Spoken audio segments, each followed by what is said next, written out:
नमस्कार दोस्तों, स्वागत है आप सभी का श्रावण मास महात्म्य के 21वें अध्याय में। ओम नमः शिवाय। श्रावण पूर्णिमा पर किए जाने वाले कृत्यों का संक्षिप्त वर्णन तथा रक्षाबंधन की कथा। सनत कुमार बोले, हे दयानिधि, कृपा करके आप पूर्णमासी व्रत की विधि कहिए, क्योंकि हे स्वामिन, इसका महात्म्य सुनने वालों की श्रवण इच्छा बढ़ती है। ईश्वर बोले, हे सनत कुमार, इस श्रावण मास में पूर्णिमा तिथि को उत्सर्जन तथा उपाकर्म संपन्न होते हैं। पौष के पूर्णिमा तथा माघ की पूर्णिमा तिथि उत्सर्जन कृत्यों के लिए होती है, अथवा उत्सर्जन कृत्य हेतु पौष की प्रतिपदा अथवा माघ की प्रतिपदा तिथि विहित है, अथवा रोहिणी नामक नक्षत्र उत्सर्जन कृत्यों के लिए प्रशस्त होता है, अथवा अन्य कालों में भी अपनी अपनी शाखा के अनुसार उत्सर्जन तथा उपाकर्म दोनों के साथ साथ करना उचित माना गया है।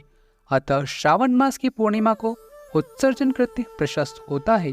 साथ ही ऋग्वेदियों के लिए उपाकर्म हेतु श्रवण नक्षत्र होना चाहिए। चतुर्दशी पूर्णिमा अथवा प्रतिपदा तिथि में जिस दिन श्रवण नक्षत्र हो, उसी दिन ऋग्वेदियों को उपाकर्म करना चाहिए। यजुर्वेदियों का उपाकर्म पूर्णिमा में और सामवेदियों का उपाकर्म हस्त नक्षत्र में होना चाहिए। शुक्र तथा गुरु के अस्तकाल में भी सुखपूर्वक उपाकर्म करना चाहिए, किंतु इस काल में इसका प्रारंभ पहले नहीं होना चाहिए, ऐसा शास्त्रविदों का मानना है। ग्रहण तथा संक्रांति के दूषित काल के अनंतर ही इसे करना चाहिए। हस्त नक्षत्र युक्त पंचमी तिथि में अथवा भाद्रपद पूर्णिमा तिथि में उपाकर्म करें। अपने अपने गुरु सूत्र के अनुसार उत्सर्जन तथा उपाकर्म करें। अधिक मास आने पर इसे शुद्धवास में करना चाहिए। ये दोनों कर्म आवश्यक हैं, अतः प्रत्येक वर्ष इन्हें नियम पूर्वक करना चाहिए। उपाकर्म की समाप्ति पर द्विजातियों के लिए विद्यमान रहने पर स्त्रियों को भी सभा में सभादीप निवेदन करना चाहिए। उस दीपक को आचार्य ग्रहण करे या किसी अन्य ब्राह्मण को प्रदान कर दे। दीप की विधि इस प्रकार है। सुवर्ण, चांदी अथवा तांबे के पात्र से सेर भर गेहूं भरकर गेहूं के आटे का दीपक बनाकर उसमें उस दीपक को जलाएं। वह दीपक घी से अथवा तेल से भरा हो और 3 पत्तियों से युक्त हो। दक्षिणा तथा तांबूल सहित उस दीपक को ब्राह्मण को अर्पण कर दें। दीपक की तथा विप्र की विधिवत पूजा करके निम्न मंत्र बोलें।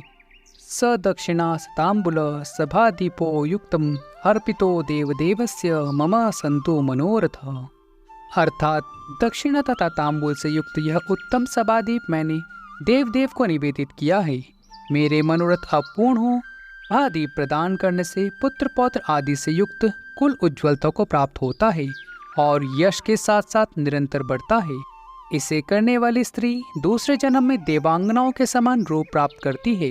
वह स्त्री सौभाग्यवती हो जाती है और अपने पति की अत्यधिक प्रिय पात्र होती है। इस प्रकार 5 वर्ष तक इसे करने के पश्चात उद्यापन करना चाहिए और अपने सामर्थ्य के अनुसार भक्ति पूर्वक दक्षिणा देनी चाहिए। हे सनत कुमार, यह मैंने आपसे सभादीप का शुभ महात्म्य कह दिया है। उसी रात्रि में श्रवण कर्म करना बताया गया है। उसके बाद वहीं पर सर्प बलि की जाती है। अपना अपना ग्रीव सूत्र देकर ये दोनों ही कृत्य करने चाहिए। हयग्रीव का अवतार उसी तिथि में कहा गया है, अतः इस तिथि पर हयग्रीव जयंती का महोत्सव मनाना चाहिए। उनकी उपासना करने वालों के लिए यह उत्सव नित्य करना बताया गया है। श्रावण पूर्णिमा के दिन श्रवण नक्षत्र में भगवान श्री हरि हयग्रीव के रूप में प्रकट हुए और सर्वप्रथम उन्होंने सभी पापों का नाश करने वाले सामवेद का गान किया। इन्होंने सिंधु और वितस्ता नदियों के संगम स्थान में श्रावण नक्षत्र में जन्म लिया था, अतः श्रावणी के दिन वहां स्नान करना सभी मनोरथों को पूर्ण करने वाला होता है। उस दिन वहां शंख, धनुष, चक्र तथा गदा धारण करने वाले विष्णु की विधिवत पूजा करें। इसके बाद सामगान का श्रवण करें, ब्राह्मणों की हर प्रकार से पूजा करें और अपने बंधु बांधवों के साथ वहां क्रीड़ा करें तथा भोजन करें। स्त्रियों को चाहिए कि उत्तम पति प्राप्त करने के उद्देश्य से जल क्रीड़ा करें। उस दिन अपने अपने देश में तथा घर में इस महोत्सव को मनाना चाहिए तथा हयग्रीव की पूजा करनी चाहिए और उनके मंत्र का जाप करना चाहिए। यह मंत्र इस प्रकार है। ओम नमो भगवते धर्माय आत्मविशोधाय नमः। यह मंत्र सभी सिद्धियां प्रदान करने वाला और 6 प्रयोगों को सिद्ध करने वाला है। इस मंत्र का पुनश्चरण 18 लाख अथवा 18,000 जप का है। कलयुग में इसका पुनश्चरण इससे भी 4 गुना जाप से होना चाहिए। इस प्रकार करने पर हयग्रीव प्रसन्न होकर उत्तम वांछित फल प्रदान करते हैं। इस पूर्णिमा के दिन रक्षाबंधन मनाया जाता है, जो सभी रोगों को दूर करने वाला तथा सभी अशुभों का नाश करने वाला है। हे मुनिश्रेष्ठ, इसी प्रसंग में एक प्राचीन इतिहास सुनिए। इंद्र की विजय प्राप्ति के लिए इंद्राणी ने जो किया था उसे मैं बता रहा हूँ। पूर्व काल में 12 वर्ष तक देवासुर संग्राम होता रहा। तब इंद्र को थका हुआ देखकर देवी इंद्राणी ने उन सुरेंद्र से कहा, हे देव, आज चतुर्दशी का दिन है, प्रातः होने पर सब ठीक हो जाएगा। मैं रक्षाबंधन अनुष्ठान करूंगी, उससे आप अजय हो जाएंगे। और तब ऐसा कहकर इंद्राणी ने पूर्णमासी के दिन मंगल कार्य संपन्न करके इंद्र के दाहिने हाथ में आनंददायक रक्षा बांध दी। उसके बाद ब्राह्मणों के द्वारा स्वसस्तन किए गए तथा रक्षाबंधन से युक्त इंद्र ने दानव सेवना पर आक्रमण किया और क्षण भर में उसे जीत लिया। इस प्रकार विजय होकर इंद्र तीनों लोकों में पुनः प्रतापवान हो गए। हे मुनीश्वर, मैंने आपसे रक्षाबंधन के इस प्रभाव का वर्णन किया है, जो कि विजय प्रदान करने वाला, सुख देने वाला और पुत्र आरोग्य तथा धन प्रदान करने वाला है। सनत कुमार बोले, हे देवश्रेष्ठ, यह रक्षाबंधन किस विधि से, किस तिथि में तथा कब किया जाता है? हे देव, कृपा करके इसे बताएं। हे भगवान, जैसे जैसे आप अद्भुत बातें बताते जा रहे हैं, वैसे वैसे अनेक अर्थों से युक्त कथाओं को सुनते ही मेरी तृप्ति नहीं हो रही है। ईश्वर बोले, बुद्धिमान मनुष्यों को चाहिए कि श्रावण का महीना आने पर पूर्णिमा तिथि को सूर्योदय के समय श्रुति स्मृति के विधान से स्नान करें। इसके बाद संध्या जप आदि करके देवताओं, ऋषियों तथा पितरों का तर्पण करने के बाद स्वर्णमयी पात्र में बनाई गई सुवर्ण सूत्रों से बंधी हुई मुक्ता आदि से विभूषित विचित्र तथा स्वच्छ रेशमी तंतुओं से निर्मित, विचित्र ग्रंथियों से सुशोभित, पद्म गुच्छों से अलंकृत और सरसम तथा अक्षतों से गर्भित एक अत्यंत मनोहर रक्षा अथवा राखी बनाएं।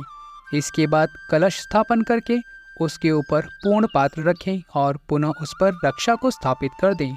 इसके बाद रम्य आसन पर बैठकर सहजनों के साथ, वीरांगनाओं के साथ नित्यगान आदि क्रीड़ा मंगल कृत्य में संलग्न रहें। इसके बाद यह मंत्र पढ़कर पुरोहित रक्षाबंधन करें।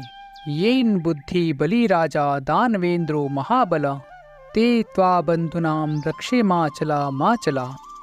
जिस बंधन से महान बल से संपन्न दानवों के पति राजा बलि बांधे गए थे, उसी से मैं आपको बांधता हूँ। हे रक्षे, चलायमान मत हो।